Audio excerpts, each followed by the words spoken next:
Baik, selanjutnya saya akan menjelaskan mengenai latar belakang dan tujuan penelitian. Latar belakang penelitian ini adalah karena sektor properti memiliki peran penting dalam perekonomian Indonesia, namun juga dipengaruhi oleh berbagai kondisi ekonomi termasuk dampak pandemi COVID-19. Oleh karena itu, PT Jaya Real Property Tbk dipilih sebagai objek penelitian untuk mengetahui kondisi keuangannya melalui analisis rasio. Adapun tujuan penelitian ini adalah untuk menilai tingkat likuiditas, mengevaluasi kemampuan solvabilitas, serta menganalisis tingkat profitabilitas PT Jaya Real Property Tbk selama periode 2021 hingga 2025. Demikian penjelasan dari saya. Selanjutnya saya persilakan rekan saya untuk melanjutkan pembahasan berikutnya. Selanjutnya di sini saya akan menjelaskan 3 pilar analisis rasio keuangan. Analisis rasio keuangan adalah metode utama untuk menilai kinerja perusahaan. Penelitian ini berfokus pada 3 kategori rasio yang saling terikat untuk mendapatkan gambaran komprehensif. Yang pertama di sini ada rasio likuiditas. Rasio likuiditas mengukur kemampuan perusahaan untuk memenuhi kewajiban jangka pendeknya. Ini adalah indikator kesehatan finansial jangka pendek. Yang kedua di sini ada rasio solvabilitas. Rasio solvabilitas menilai kemampuan perusahaan untuk memenuhi seluruh kewajibannya, baik jangka pendek maupun panjang. Ini mengukur resiko keuangan jangka panjang. Yang ketiga yaitu ada rasio profitabilitas. Rasio profitabilitas menunjukkan seberapa efektif perusahaan dalam menghasilkan laba dari aset dan modal yang dimilikinya. Ini adalah ukuran efisiensi dan kesuksesan. Selanjutnya di sini ada metodologi penelitian. Penelitian ini menggunakan pendekatan analisis deskriptif kuantitatif dengan langkah-langkah yang sistematis untuk mengevaluasi kinerja keuangan JRPT. Yang pertama di sini ada pengumpulan data. Kami mengambil data laporan keuangan tahunan JRPT periode 2021 sampai 2025. Yang kedua yaitu ada perhitungan rasio.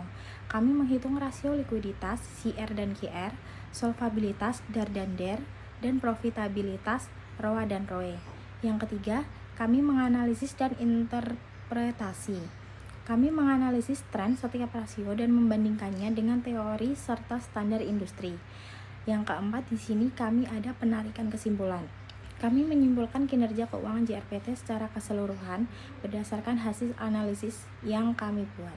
Pada slide ini saya akan menjelaskan mengenai analisis rasio likuiditas perusahaan selama periode 2021 sampai dengan 2025.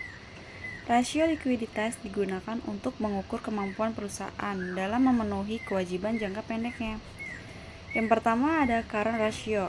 Grafik berwarna putih menunjukkan current ratio. Nilai current ratio pada tahun 2021 sebesar 1,03.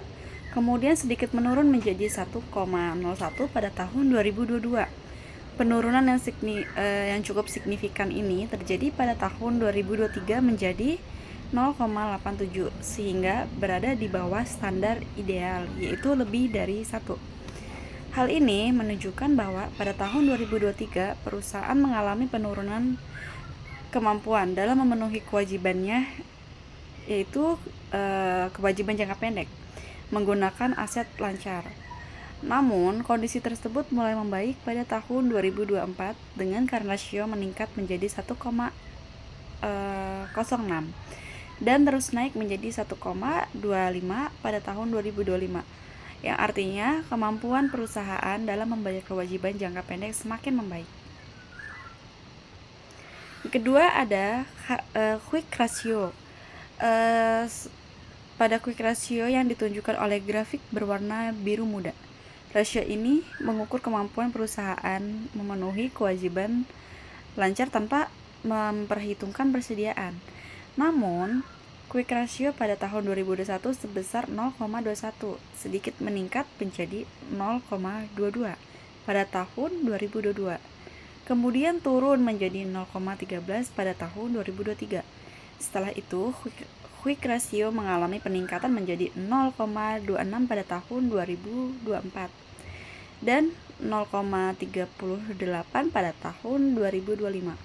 Walaupun mengalami kenaikan yang cukup besar, yaitu sekitar 80,95% selama periode penelitian, nilainya masih berada di bawah standar ideal, yaitu lebih dari 1. Hal ini menunjukkan bahwa perusahaan masih sangat bergantung pada persediaan atau aset yang kurang liquid untuk memenuhi kewajiban jangka pendeknya. Berdasarkan kedua rasio tersebut, dapat disimpulkan bahwa kondisi likuiditas perusahaan sempat mengalami penurunan pada tahun 2023, namun mulai menunjukkan pemulihan pada tahun 2024 dan semakin membaik pada tahun 2025. Meskipun current ratio telah berada di angka 1 pada tahun 2 tahun terakhir ya, quick ratio masih relatif rendah. Hal ini mengindikasi bahwa sebagian besar aset lancar perusahaan masih didominasi oleh persediaan yang membutuhkan waktu lama untuk dikonversi menjadi kas. Jadi kesimpulannya, secara keseluruhan dapat disimpulkan bahwa perusahaan berhasil memperbaiki kondisi likuiditasnya selama periode 2024 sampai 2025. Namun likuiditas masih menjadi perhatian utama karena quick ratio belum mencapai standar yang sehat. Kondisi seperti ini sebenarnya cukup umum terjadi pada perusahaan di sektor properti ya, yang umumnya, karena sebagian besar aset lancarnya berbentuk persediaan properti yang tidak dapat secara segera dicairkan menjadi kas. Oleh karena itu, perusahaan perlu meningkatkan aset yang lebih liquid seperti kas dan piutang yang mudah ditagih agar kemampuan memenuhi kewajiban jangka pendek menjadi lebih optimal. Sekian dari saya, terima kasih. Kita perhatikan grafik di samping, terlihat bahwa rasio utang JRPT menunjukkan tren penurunan yang konsisten dari tahun ke tahun. Baik rasio DAR ataupun DER terus mengalami penurunan yang signifikan. Misalnya pada tahun 2021 rasio utang berada di angka 43,53% dan terus menurun hingga mencapai 23,54% di tahun 2025. Ini menunjukkan bahwa porsi utang dalam struktur modal perusahaan semakin kecil. Yang menarik, seluruh nilai rasio ini berada jauh di bawah ambang batas aman. DAR di bawah 50% dan DER di bawah 100%, yang artinya perusahaan berada dalam posisi keuangan yang sangat sehat dan aman dari sisi solvabilitas.